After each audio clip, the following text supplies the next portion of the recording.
Tanong, meron ka bang bias for action? Kung gusto mong manalo sa buhay mo, sa bawat larangan ng buhay mo, kailangan mo to. At kung wala, magtuturo ako ngayon sa iyo ng 3 bagay na pwede mong gawin para palakasin mo yung muscle mo on bias for action. Action agad, kailangan. Hindi yung puro salita. Kailangan kumilos. Kumilos ka agad. 3 bagay na pwede mong gawin. Ito na, ang number 1.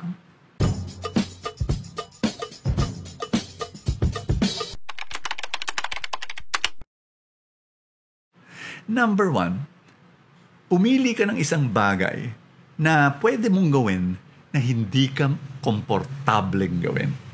Kumbaga, ito yung comfort zone mo. Lumabas ka doon at gawa ka ng isang bagay na hindi ka masyadong comfortable. Ano kaya yun para sa iyo? Mag-isip ka. Magbibigay ako ng halimbawa. Hindi ako magaling mag-preach sa Tagalog, sa Taglish. No? Hirap na hirap ako. Many years ago, I was living in Anawim, yung aming ministry for the abandoned elderly. Doon ako nakatira for 3 years. Yung prayer meeting namin every Tuesday night. So, syempre, yung mga tao doon, pag ako'y magpipreach sa English, hindi nila ako maintindihan.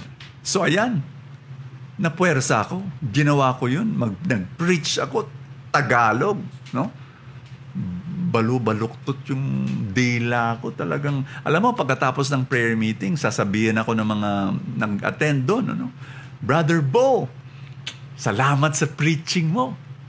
Wala kaming naintindihan. Hirap ako mag-Tagalog talaga. Tapos, pero sinabi nila, pero naramdaman namin yung puso mo, yung sincerity mo. In other words, hindi talaga nag-fail ako. Pero, alam mo, after 3 years, medyo umokay-okay ng konti. No? Alam mo, ngayon, tingnan mo, meron akong Taglish version ng full tank. Ha? Hindi pa rin magaling, pero pwede na. Naiintindihan na ako. Pangalawang, pwede mong gawin. 3 lang to. If you want to develop your bias for action, yung kilos agad. Number 2, pili ka ng 3 bagay. 3 kilos na saan ka papalpak. Pumalpak ka! Oo, sa 3 bagay para matuto. Ngayon, may mga tao, takot silang magpumalpak eh. No, tinuruan tayo eh. Yung, huwag ka pumalpak. Hindi. Sinasabi ko so, pumalpak ka sa 3 bagay. No? Piliin mo yon para matuto.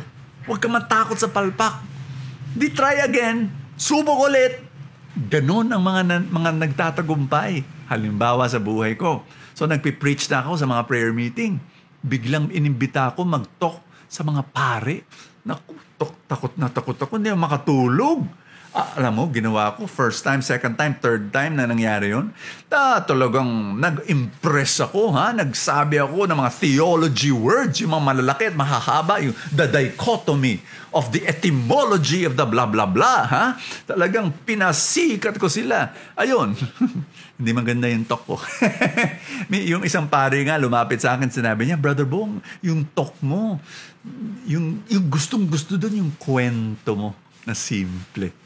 Ayun, I realized, mali talaga. So, pag nagtotalk ako sa mga pare, hindi ko iniisip na pare sila. Basta, from the heart nagtotalk ako, ayun, gumaling na ako.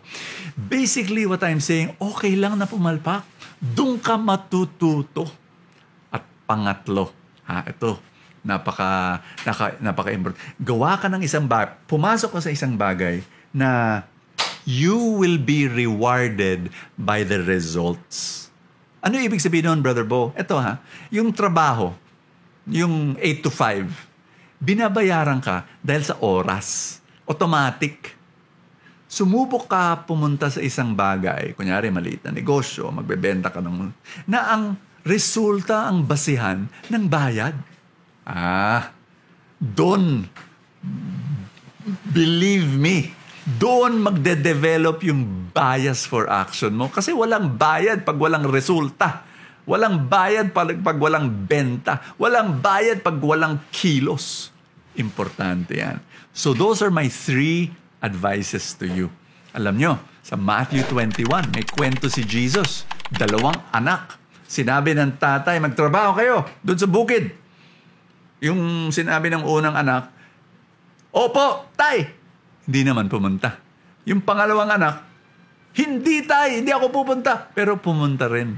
Alam mo, ang mensahe ni Jesus, mas importante yung kilos kaysa sa salita. Yung salita, madali. Pero yung kilos, friend, kikilos ka ba? Kaagad. And that's my prayer for you. Dasal tayo. Pagdadasal kita. In the name of the Father, and of the Son, and of the Holy Spirit. Lord, pakibless yung kaibigan ko. Bigyan mo siya, Lord, ng bias for action. Bigyan mo siya, Lord, ng yung kikilo siya kaagad sa buhay. Susunod siya sa iyo, Panginoon. Pagpalain mo siya, Lord. In Jesus' name. Amen and amen. In the name of the Father, and of the Son, and of the Holy Spirit. Amen. Maraming salamat sa pasyensya nyo sa aking Taglish at Tagalog. Hanggang ngayon, baluktot pa rin. Maraming salamat sa mga nagsumusuporta sa Full Tank. At kung ikaw ay hindi pa nagsisupport, inaayayahan kita.